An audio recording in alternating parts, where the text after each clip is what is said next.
I mean, I always thought I either wanted to be an alcoholic housewife or a movie star, you know, so jury's out. Made me wish that I were dead. Oh, Johnny get angry, Johnny get mad.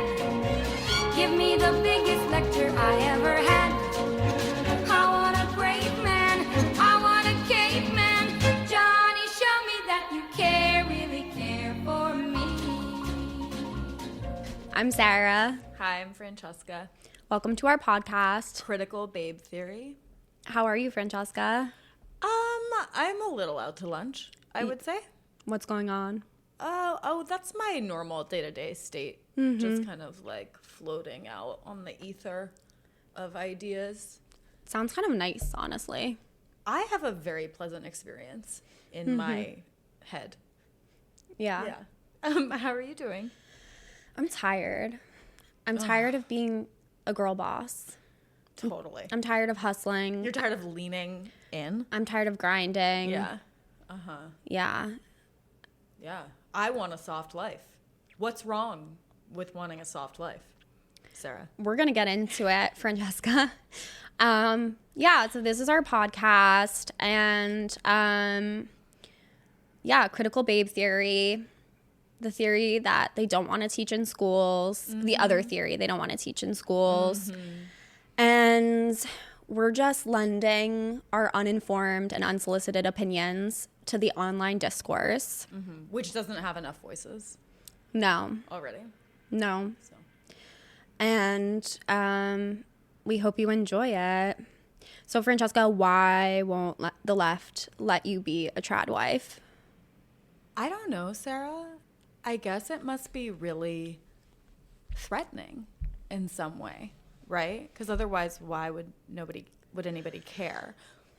But I guess just like my bona fides are that I was, for all intents and purposes, a trad wife for about 3.5 years. And I remember when I first became aware of Nara Smith, who, if you're not familiar, makes everything from scratch but wearing couture outfits. I remember when I first saw her, I was like, oh, right. I was like, that's exactly what I was doing for years, except, you know, without the outfits. And I remember I had this thought,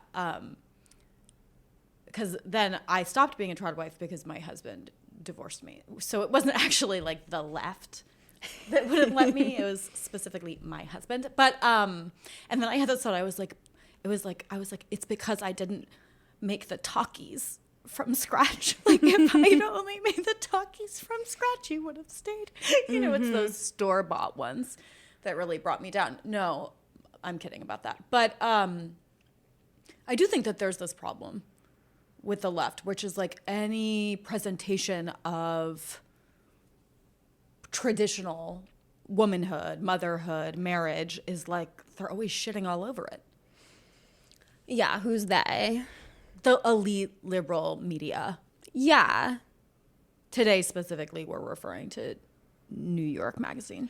Yeah, we're going to get into some New York Mag articles. We're going to talk about Chapel Roan. We're going to talk about Evie. We're going to talk about trad wives, get you all up to speed.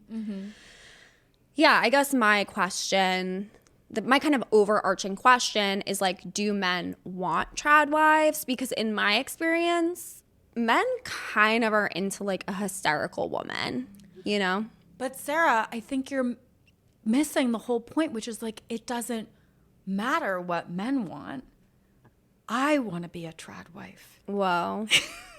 That's what I'm saying, man. Yeah. I like making all my food from scratch.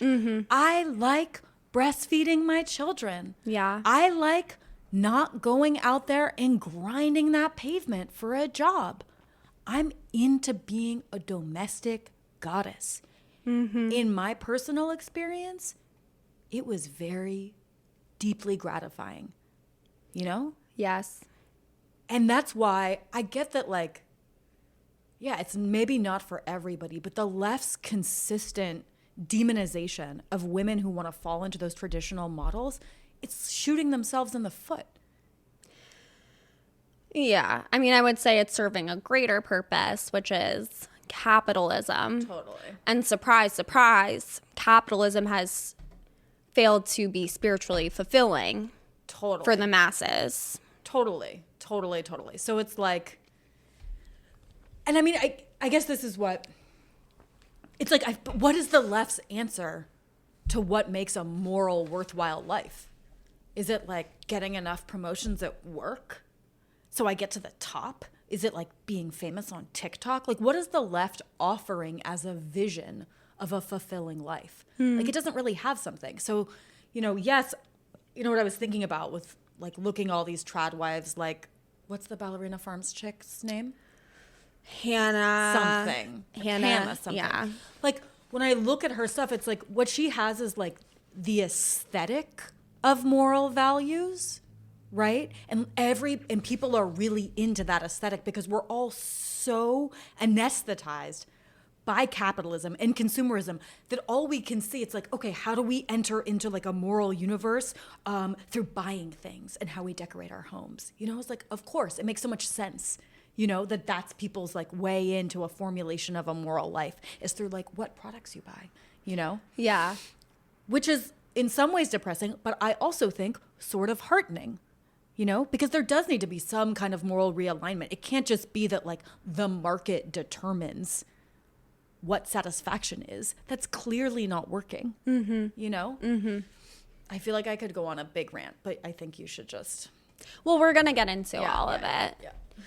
Do you want to should we talk about, do straight women really exist? Do straight women really exist? The first question we're exploring on our podcast. I was stunned by that article. So New York Mag published an article with the headline, "Do straight women really exist?" And they don't answer the question, by the by, not answered. I mean, I think the answer is yeah. Yeah, ovs. You're looking at them. They're the majority of whom is pumping out babies and maintaining the population of, human beings. It's like the math isn't that hard. I don't know. What would the math be on that, man? How many billions of women have had babies in the last X amount of years and they're trying to say that they're all like closet lesbians? No, she's not saying that. She's more saying that that like heterosexuality is compulsory in our society. Her argument, so this is, what's her name? Jane Ward. She's the University of California, Santa Barbara's chair of feminist studies, and she's teaching a class called Straight Studies. Which I would say, like, in diversity, equity, and inclusion, I'm happy for that. Right? Yeah. I think it's the first straight studies class maybe ever. Yeah, I think so. And because she's a straight studies specialist. She created the specialty. She wrote a book called The Tragedy of Heterosexuality. She kind of identifies as someone who like felt straight and then kind of made a choice. Which he frames in economic in an economic framework of, if you went to a business, and the business in this scenario is the man. If you went to a business over and over again and weren't satisfied with what you got there, you would stop shopping there and shop somewhere else. And that's the logic she uses for straight women with men, which I think is just a crazy formulation to think about human relationships to start with. Yeah. In terms of market economics. Totally. And I think that like it doesn't take into account love and sexual attraction. Wanting dick, as Francesca says. Yeah, I think it's giving like Andrea Dworkin. It's giving Valerie Solanas. Who I agree with on some issues, to be honest, right? Which one? Andrea Dworkin or Valerie Solanas? Both and. I feel like this is not the time and the place to start discussing the sinful practice of pornography. But we could leave it for now. Yeah. I wouldn't say I'm super pro pornography personally. Yeah. But a topic for another day. Which like we haven't gotten into that much yet, but yeah, I guess I just want to like frame. Okay, so Yeah, she finds that straight relationships are erotically uninspired, paralyzed by punishing gender expectations, and burdened by countless daily injustices. And she likens heterosexual love to eating disorders, which I find pretty offensive. I mean, to me, that there's like a quantitative and qualitative difference between heterosexual versus gay love is in and of itself sort of an offensive formulation. I mean, I just think why would we be arguing now that sexuality is a choice after for so long arguing that it's not a choice, which is why things like conversion therapy don't work. You know, like I feel like it kind of undermines all of the liberal arguments, which I believe in, that like gay people, trans people are not making a choice, you know? I'm honestly agnostic on this choice thing, but let's just say, to use her formulation, Okay. like then there's just as much validity of making the choice of being a heterosexual. Maybe you're interested in impossible tasks.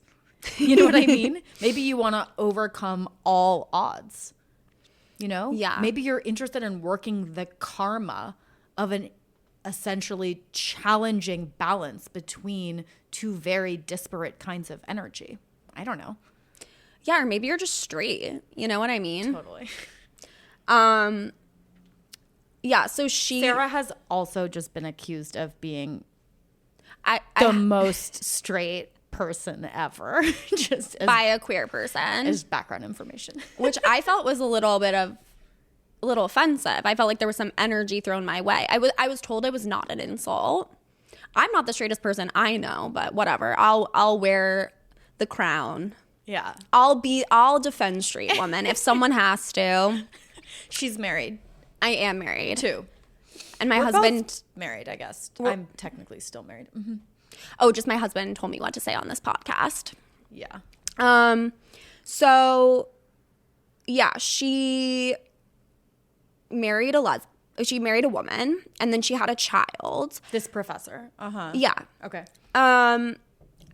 And then this was like the most interesting and kind of contradictory part to me is that after she has a child, she says, I was losing my mind. So she joins a mom's club, a national support group for at-home moms that has chapters around the country, which she calls an embarrassingly normative solution.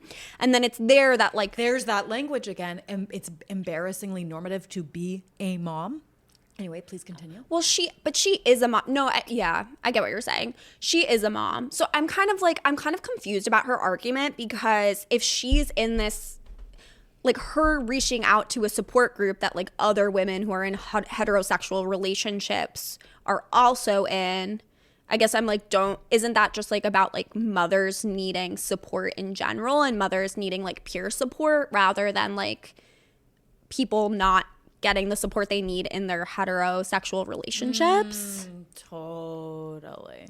So I feel like that kind of undermines her argument, because I'm like, oh, like you're not. Your wife wasn't quite doing for you what it sounds like these husbands weren't doing for the other ladies too. Yeah, exactly. So like maybe that's not having to do with like your sexual preferences. I will say that I went to all girls school, and all the girls who stayed there K through 12, by senior year, they were like 85% lesbians. What do you think that means? I don't know. I'm just throwing that fact out there. Yeah, I mean, I love women. Women are amazing. I love my female friendships. Mm-hmm. I also love my husband. Mm-hmm. And I love him like as a person. You know what I mean? Like as a human being, as a soul. Yeah. I don't find our relationship to be like punishing. Totally. I think that like around all of this discourse, something that I think that people don't do is like believe other people when they say that they're happy. So I'm really happy most of the time. Yeah. And that's what I think about that Ballerina Farms chick. I'm like, just because it looks miserable to you doesn't mean. And this has to do with the, I know I'm skipping around, but we were looking at that graph, right, of like women's satisfaction post-birth. Mm-hmm. And this is a study that's cited in another New York Mag article, which is about Chappell Roan, which we'll get into that. But basically, the author of the article was saying that like women's satisfaction falls precipitously like after they have children, which it's true because they get a huge bump in satisfaction when they give birth to their first child. But if you look at like where they were on a satisfaction scale, like 5 years before they had kids and then after having kids, their satisfaction is generally higher after having children, right? You know whose isn't? Men's. Men. It goes down really, like they're much more unhappy after having children than women are. Which is funny why are there all these articles being put out by the liberal media about how miserable it is to be a mother? Where are all the articles about the men's rights and how hard it is for them? You know what I mean? Yeah. Have men ever really been happy and fulfilled, though?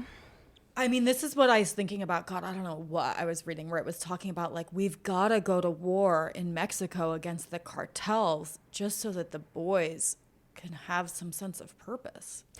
Yeah, there's so much about how, like, men are not feeling, like, so much of the trad wife discourse is, like, men want to feel respected, like, da-da-da-da, and it's, like, they want to feel the way that men coming home from war did when they came home to their grateful wives who were like, oh, my God, you were sacrificing your life for this country and this family. But, like, men are just out there going to their email jobs. That's not war. Sorry. Yeah, when you come home from that. I mean, it's hard, dude. So I'll say as somebody, so I've been married twice. And the first time I was married to like a blue collar worker versus a white collar worker.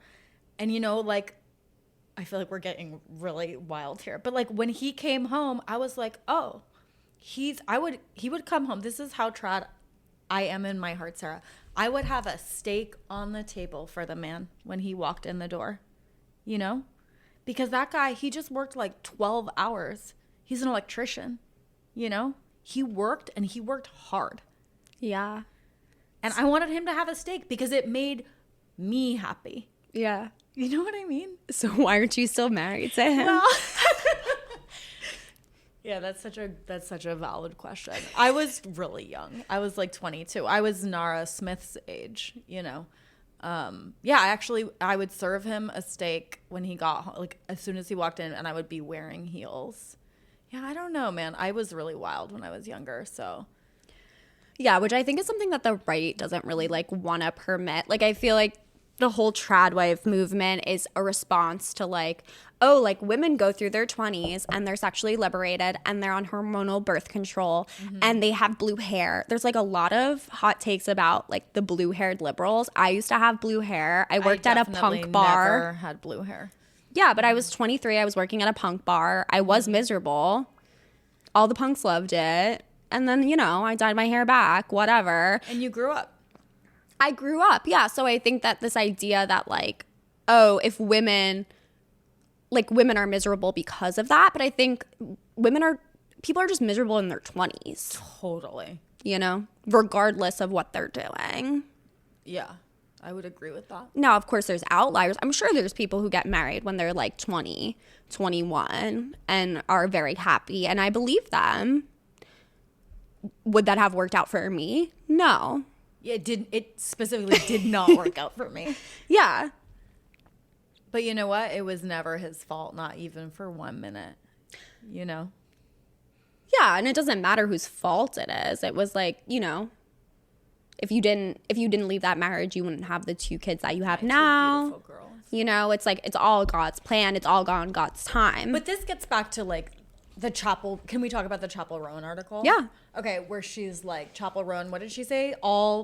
Everyone I know who has kids is in hell. And then basically the New York Mag writer was like, yeah. Yeah.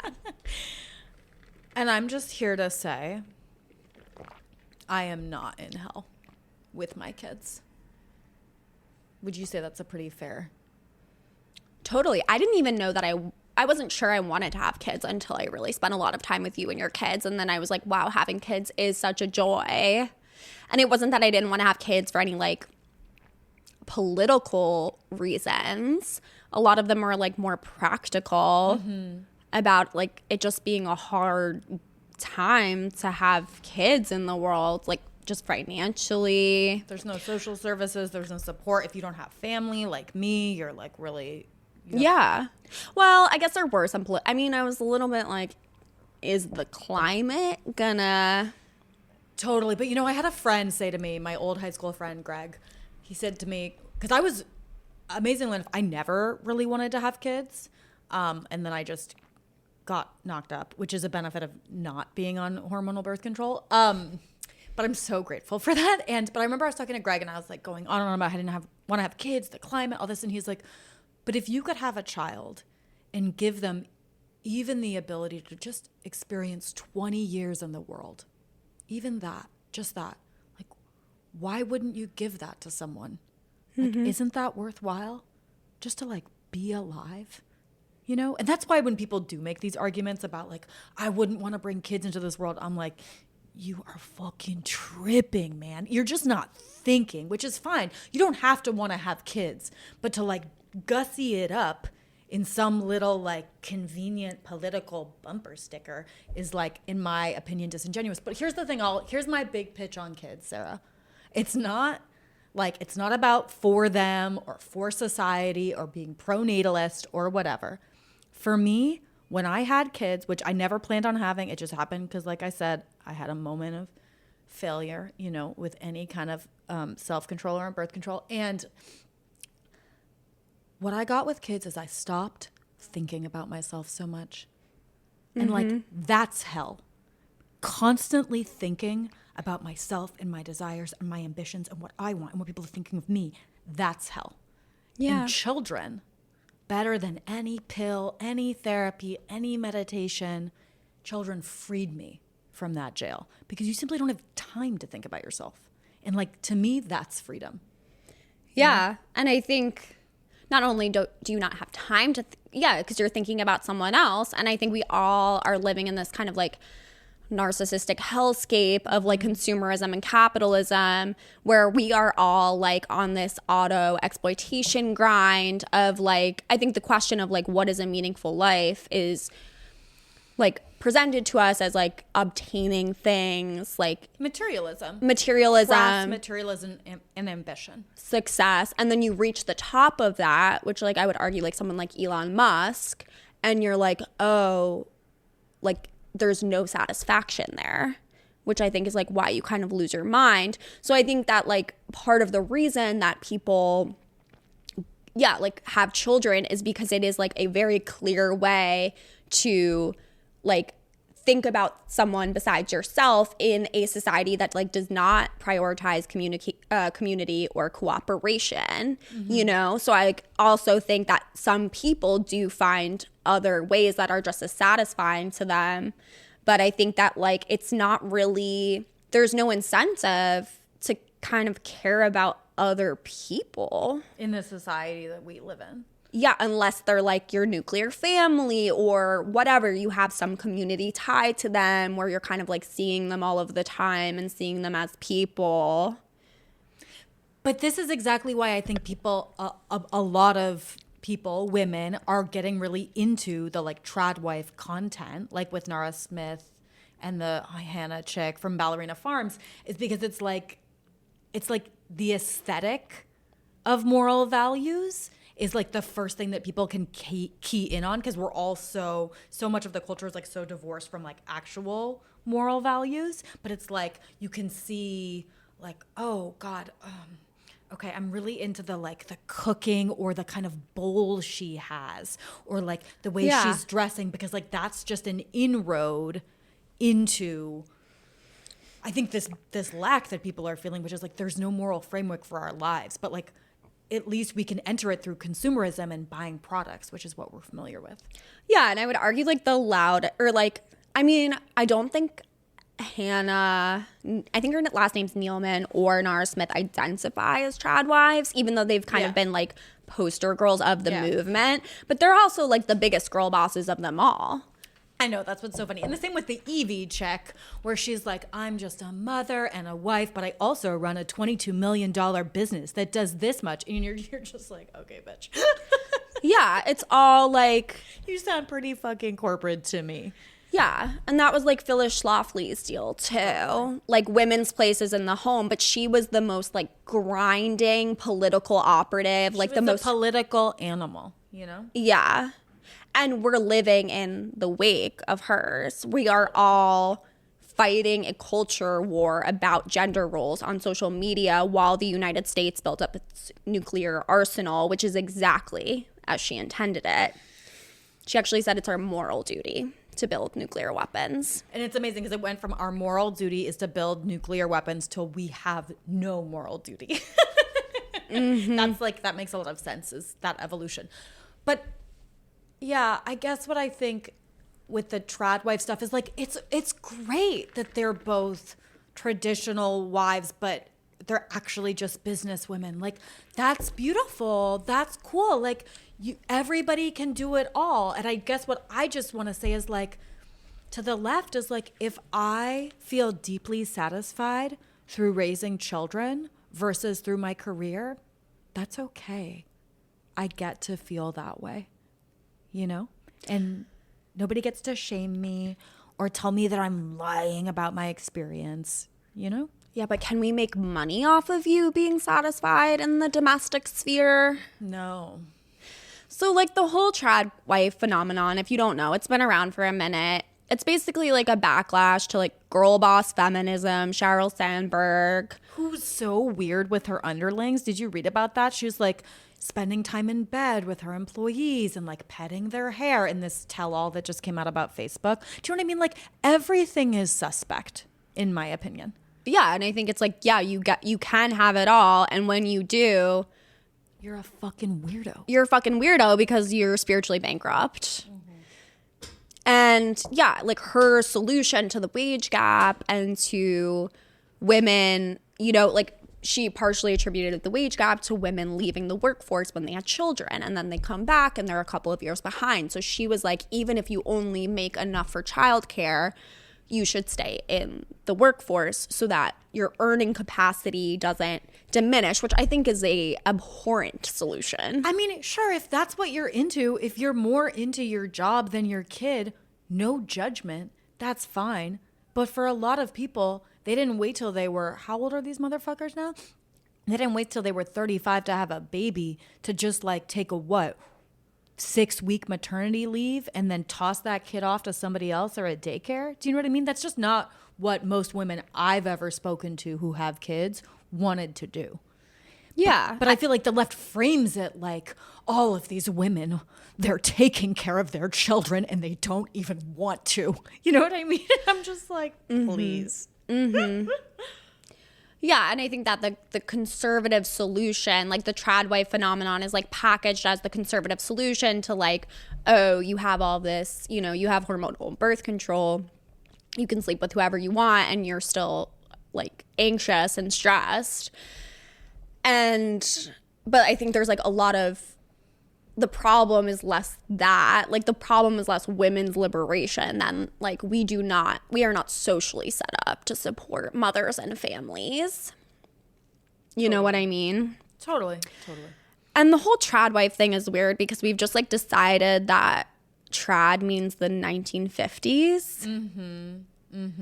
Which I'm like, why, like, could we go back to medieval times? Totally. Where there's like how many people? I mean, honestly, this is sort of where it's the Catholic Church's fault. Do you know about this?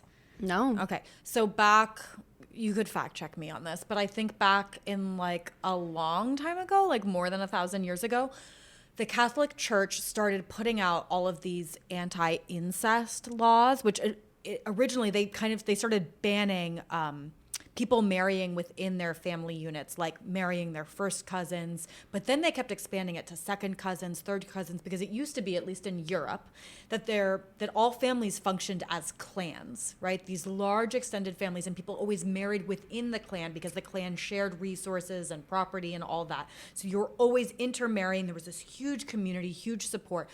But that rivaled the power of the early church.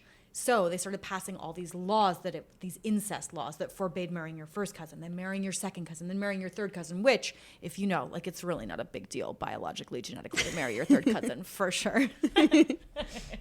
So, but the church didn't want those. And so those clans, gradually, they all disbanded and they lost all their power. So it's really the Catholic Church's fault that we have nuclear families. Damn. I know. Another strike against them. I know, but we still love them. Yeah. We're Trad cats. Yeah, that sucks. I mean, yeah, like medieval times, like childhood didn't really exist in the way that it does now. So I'm wondering, we'd be dead already. we'd be dead. We'd be old. Our children would be working by age like 7. Honestly, kids kind of want to work in my experience. Well, you might be happy to know that Rick Scott is rolling back protections for child workers. Child labor laws. They're rolling back child labor laws in Florida because now there's so many job openings because there's no undocumented migrant, illegal, alien, whatever term you want to use to fill those jobs, that they're trying to put children in the jobs. And one thing they're doing is now they're opening up, kids can work the 8 p.m. to 4 a.m. shift. The overnight shift. The overnight shift. And I assume it's meat packing factories to do the cleaning overnight. And now they're opening that up. And what did they say? They're like, it used to be kids would have a summertime job. They would teach them about responsibility.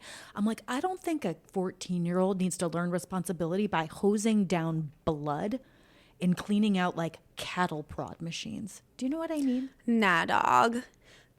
It's crazy. I guess, yeah, he said the bill would permit unlimited working hours without breaks for 14 and 15-year-olds who are schooled at home or online, and allow employers to require 16 and 17-year-olds to work for more than 6 days in a row. Which, like, fine in the summertime, but, like, shouldn't these kids be in school? I saw statistics, this is horrifying, but the literacy rate in America is like so crazy low. I think like 1 in 5 Americans read below like a 6th grade level. This is what happens when the market rules all and personal satisfaction is wrested from acquiring as many material objects and prestige as possible. Yeah. And I feel like that should be the bumper sticker of the right now. Roll back child labor laws. You know what I mean? Yeah, which kind of like gets into this whole, like is child labor trad? They do have those tiny fingers. God gave them tiny fingers to do tiny little jobs. Totally. Jobs that adults just shouldn't have to do. Right? Yeah, I guess like my take is this. The left is really judgmental, but the right kind of has some super whack policies. Yeah. I mean, obviously. I mean, when people like, I just always think about that thing Bernie says, which is like, you have the, like, who gave us the weekend? The labor movement. You know what I mean? Yeah. Like, that's how we have a weekend. And I don't personally want to go back to a world where children work in factories and I don't have a frickin' weekend. Speak for yourself. Florida does. Yeah, I think that what the discourse fails to, I mean, look, yeah, women should be able to do whatever they want, They should have a choice. Are we set up to give women a choice? Not really. This is the truth. America is one of 7 countries in the entire world that does not mandate maternity leave. And the other 6 are literally so random. They're all small Pacific islands like Micronesia and Tonga. So like literally Iran has more generous maternity leave policies than the United States. So like if you want to talk about like supporting families and women, like that seems like it would be a great place to start. We're like the 3rd world country of like social services. Yeah, it's crazy. And so there was a policy that passed through Congress, both houses, and then was vetoed by Nixon. And the policy would have basically been like universal pre-K, like universal daycare. And kind of like Phyllis Schlafly led, you know, a charge against it. And Nixon like ixnayed it because it was too communist. And so, you know, I think that Trump said that he was gonna, I think Trump was like, his first term, he said that he wanted to provide maternity leave, but then he like never really did. He did actually for like 2 million federal workers, who I'm sure he's fired by now. Yeah, totally. And then Biden was trying to pass something, but that didn't really go anywhere. And then like someone asked JD Vance like what he thought should be done about rising childcare costs. And you know what he said? No, what did he say? He said maybe grandma or grandpa could help out a little bit more. That was his solution. What? For some of us, we don't have a grandma and grandpa. They're dead, okay? They're fucking dead. JD Vance. Yeah. Way to be sensitive. But look, they're going to have to put their money where their mouth is. They're going to have to put some pro-natalist. If they're so concerned with getting up the birth rate, they're going to have to put some pro-natalist policies on the table because it's just too hard. It's just too out of reach of reality. But like what our focus is here is like what the left needs to do is like improve their attitude. Because if you're Get a fucking attitude adjustment. Because if you're constantly shitting on women who like want kids and like having kids, and if you're constantly telling this story that like being a mother is impossible, it's so hard, it's miserable, it's hell, you give up your career, you'll never get it back, it's completely unjust, your husband's gonna make microaggressions against you all day, like nobody's gonna want to procreate anymore in your party and thus provide you with future voters. You know what I mean? It's fundamentally self-defeating, right? Damn. Because like if people stop having babies today, the whole race is done in like 70 years, bruh. Yeah, like, not to mention the rate we're speeding it up by the climate change. But like, well, yeah, that and what? You know, genociding Palestine. All these people Totally. care Those about the people birth have rate. a freaking birth rate right there. Yeah. You know what I mean? Yeah. Which I think is when the left like really like lost its legitimacy with me for in this last election, being the party arguing I think they washed their hands of responsibility for like women's votes because they're like, we're pro-choice. So like game over, women should vote for us. And if you don't, like you're voting against yourself. But I am like, okay, if you're pro-women, then like why are you literally like which women? You know what I mean? Yeah. Like you're fine with killing mothers and children in Gaza. That you're not pro-women. I'm sorry, you know? And I'm pro-choice. Like I'm pro-choice, but personally, I don't want to get an abortion.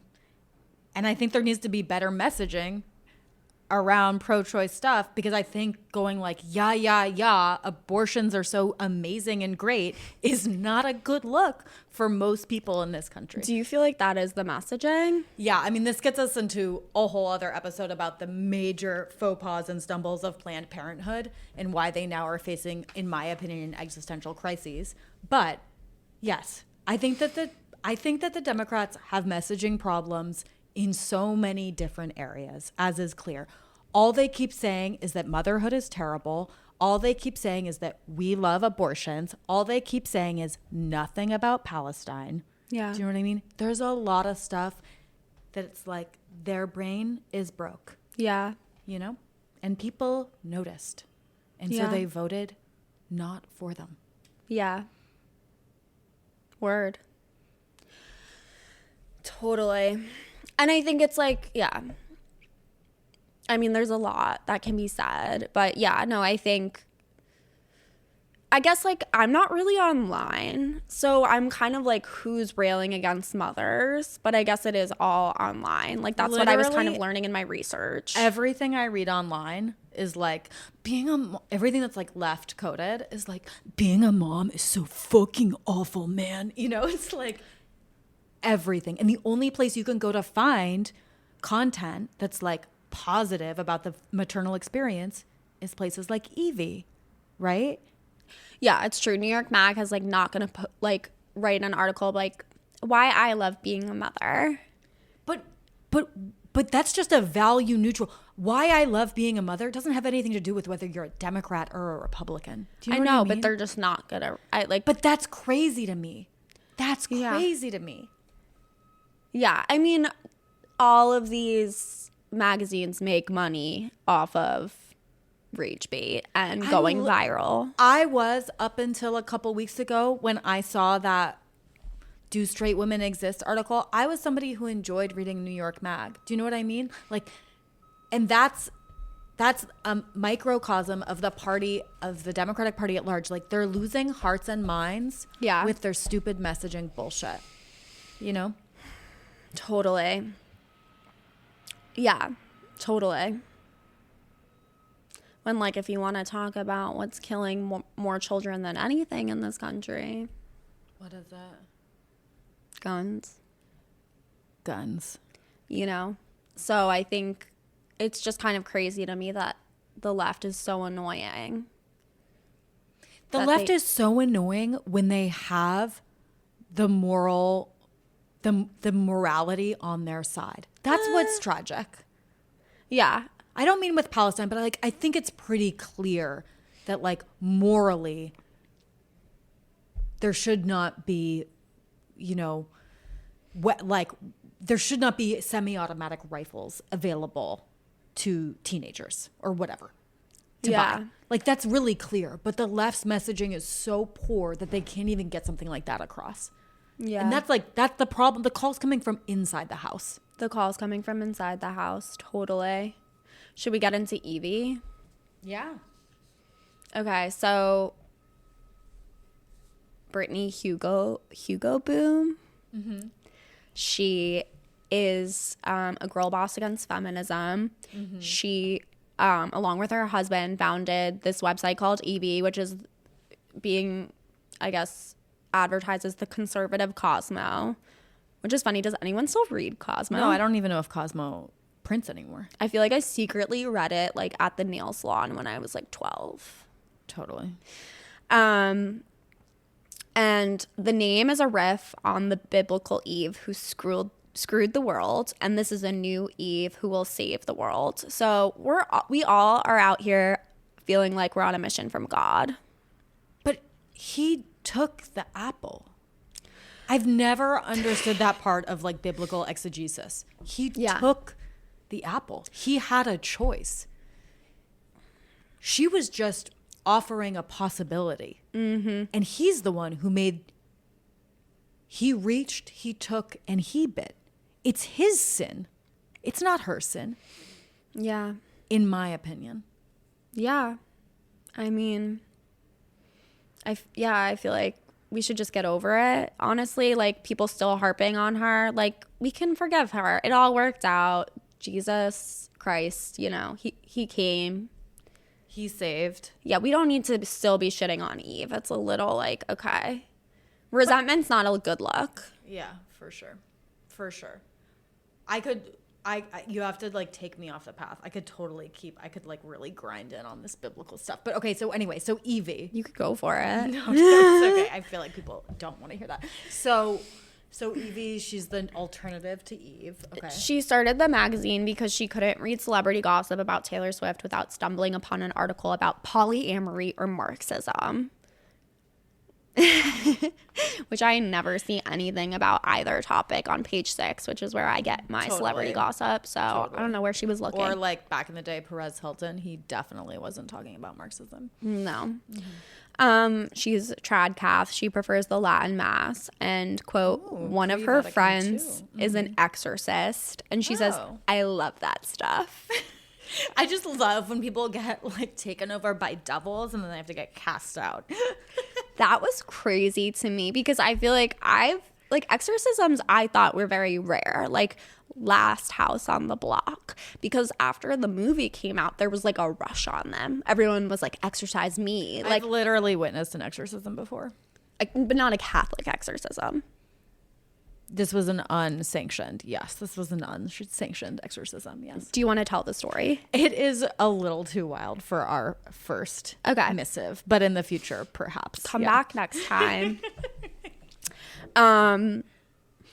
So Yeah, she's explicitly promoting femininity, not feminism, because feminism for her is not equal rights, but a self-hating movement that is anti-family and anti-male, one that shames women who choose conventional roles. I guess I kind of agree with her then. Sure. I would say she's not choosing a conventional role. I mean, yeah, I guess she's not shaming anyone. Well, she's sort of shaming people who don't want to have kids.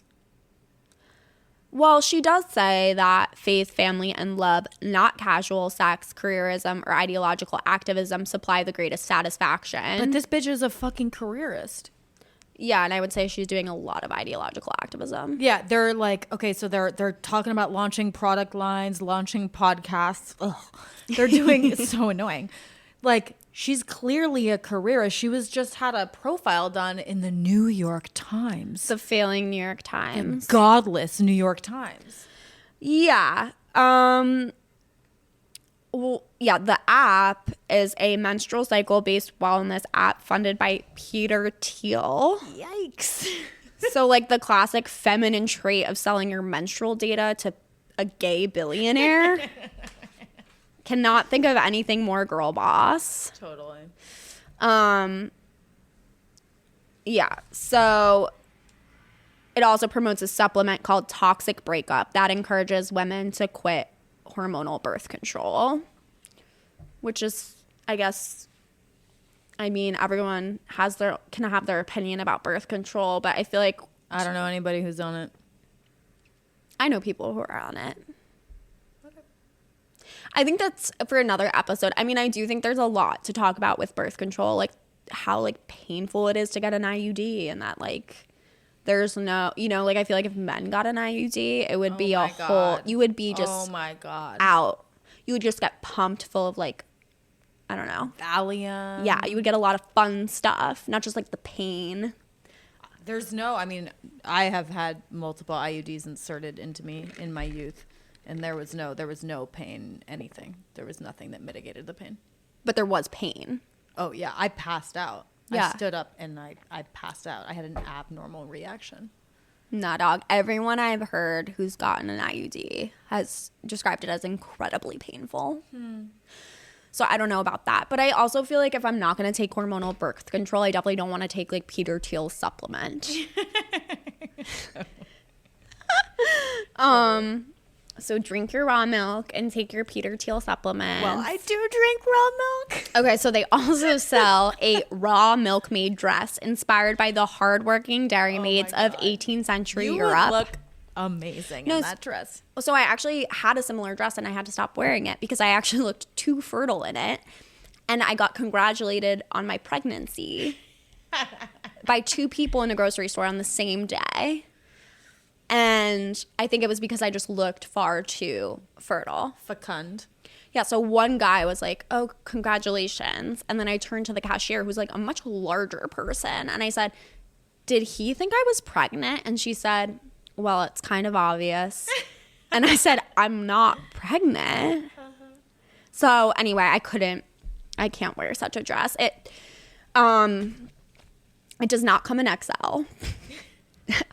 Evie like really hates ugly and fat people. I'll say that. I mean, I would say that's most fashion lifestyle. The other thing I was thinking is like, it's cool to be a trad wife if you're young and really hot, but I haven't seen any trad wives who are like in their even 40s or 50s. They don't want them. No, I don't think that's because traditionally your wife would grow older.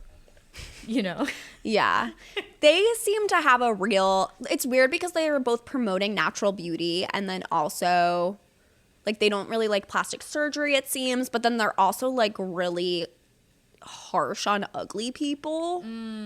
It's funny, like I'll read you some, well, just really quickly about the milkmaid dress. I just like can't get over this. I think it's so funny, the hardworking dairy maids of 18th century Europe. And like I did some research, like dairy maids tended to be like quite robust women because it was like hard work. Like they were like, they had that yoke. Yeah. They had those pails. Yeah. They were not like little waif types, you know? Big tits. Yeah. They probably did have big tits. But they were big with big tits. They were just all big, not tiny with confusingly big tits. Yeah, another fun milkmaid fact. I went down an entire rabbit hole. We have milkmaids to thank for the smallpox vaccine. Really? Yes.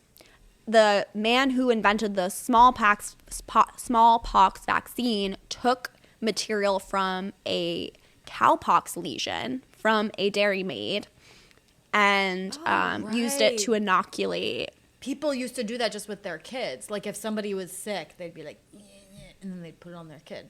Yeah. Bring that back. Just use your I think they're trying to bring that back in Texas. DIY lesion vaccines. Just rub your lesions on your loved ones. Yeah. Just kind of ironic. But Totally. okay, what were we talking about? So just like a few headlines from Evie. This is she says, so more women want a soft life, a beautiful life, than feeling all this pressure to do all these things. They're really promoting the aesthetics more than the actual lifestyle. Totally. Which the lifestyle, and I want to say as somebody who used to cook 3 meals a day from scratch for my husband, former husband, and children, you're cooking and doing dishes all day. And then if you have some housework to throw in, which you inevitably do, some tidying, some laundry, some mending, you're looking at a good solid 11 hours of housework a day, domestic labor. Yeah, so this is why traditionally children were sent off to be apprentices at the blacksmith at age 7 because one woman can't handle all of that. Well, one woman wouldn't have to. There would be cousins and aunts and uncles and grandparents. There would be this whole, it was never this abnormal situation of one parent, a mother, with multiple young children alone. Yeah, and that's not a knock against motherhood to say that. That's just reality. Yeah. Okay, so the aesthetics. Okay, so they have a real opposition to ugliness. Crocs, modern. I'm personally against Crocs. Totally, modern architecture and trans people are all aesthetically Modern architecture? Yeah. Oh yeah, right. Doesn't Trump want to all new architecture has to be classical? I mean, look, I have to say all these glass behemoths that are going up in New York City are so tacky and boring, but I think that's just because they're cheap. Yeah, I'm sure glass is cheaper right now than whenever. How do you build a classical high-rise? Bricks? We should get an architect on to explain modern architecture. Yeah. I don't think that's possible. Okay, so here are some headlines from Evie. Mastering Cowgirl, how to ride your husband into delirium. Whoa. Is butter yellow actually cute, or are we just being psyoped to like it? I think it's cute. I think it's cute too. Polygamy is for ugly people. Polygamy? So they're anti-Mormon. So they have an anti-Mormon agenda. I think they're kind of mixing up polygamy with polyamory. Oh. like the photos, it seems like they're kind of going after. Honestly, I read that article, and most of the examples that they use for polyamorous couples are black people. Oh my god. So I do feel like there's a little undertone. Oh wow, Evie. Yeah. Huh. I used ChatGPT to get back with my ex, and it worked. Here's how I did it. Not very trad to use AI. Yeah, this is what I don't get, and we'll do a whole episode on this. Why isn't the right against AI? Say more. Well, it's what you were talking about earlier. It's clearly man becoming God, trying to play God, Tower of Babel.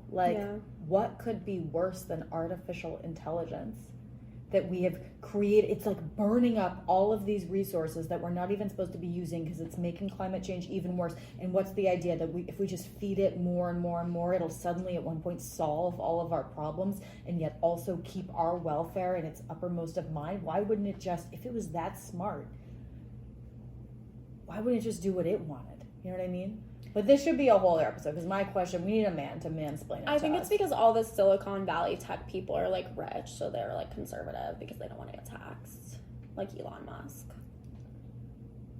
Yeah, I think if the right was really in line with its balls and its heart, it would be against AI. I think that's where they're simps.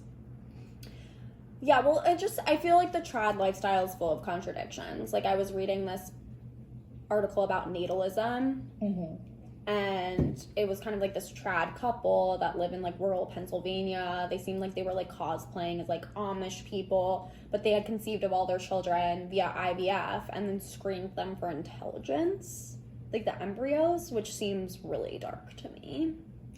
I don't even understand how that screening would work. Somehow, I guess you can determine, like, which embryos seem more intelligent than the other ones, and then they used those and not the others. So there's a very CRISPR babies.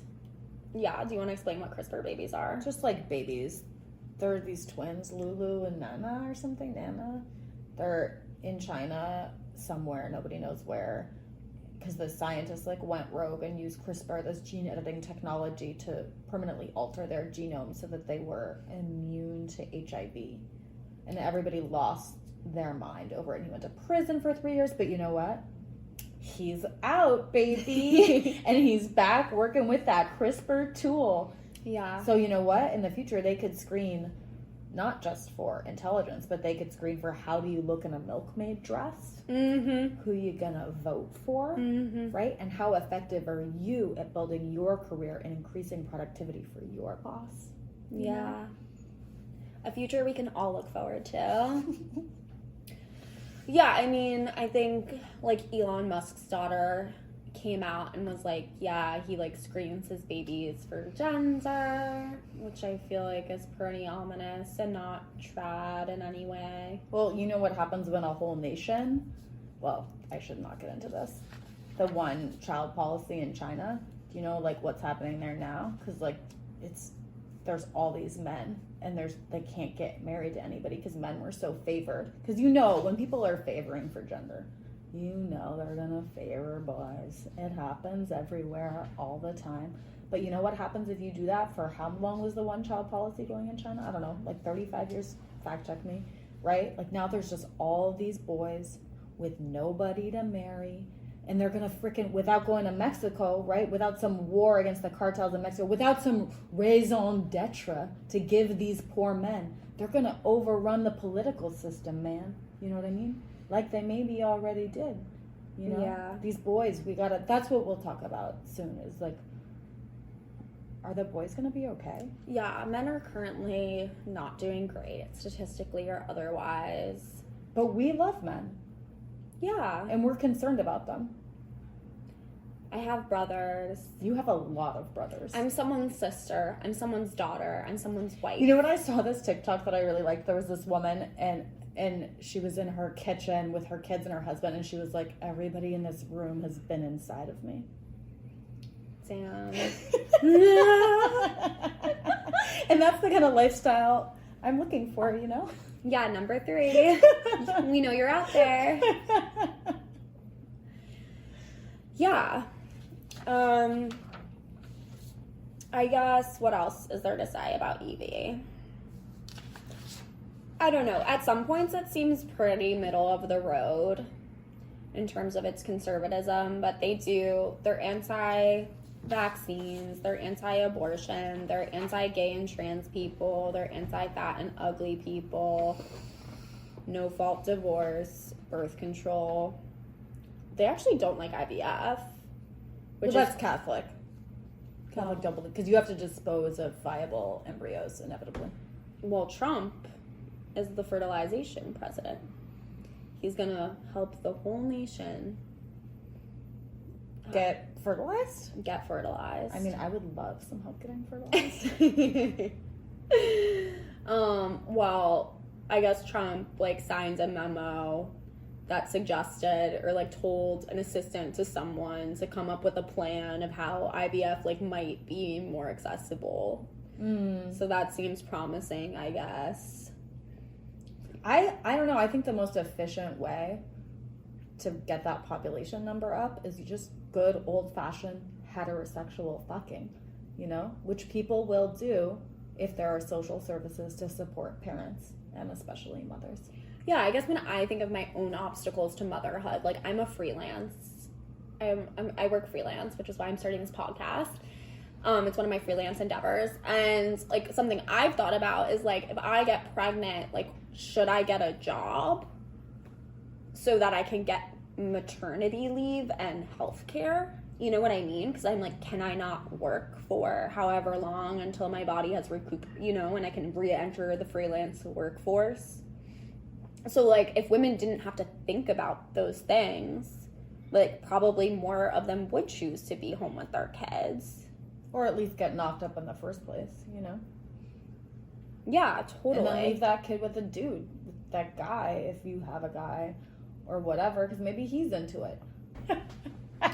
I guess just to wrap things up, like, we live in one of the most liberal cities in the world, and, like, most of my friends, straight, gay, queer, trans, like, most of them desire partnership and family, you know? Like, I have one non-monogamous friend, you know what I mean? But, like, the majority, they kind of want the lifestyle that conservatives, I feel like, accuse liberals of, like, despising. Totally.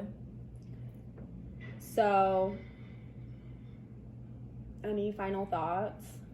I feel like just let people be, man. You know what I mean? Like, if I want to be a trad wife, don't be an asshole about it. If I tell you I love my kids and I love taking care of them, fucking believe me. Believe women. Yeah. But I also feel like if you post shit online, people, like, you're kind of asking for unsolicited feedback. I mean, that's all the internet is unsolicited feedback.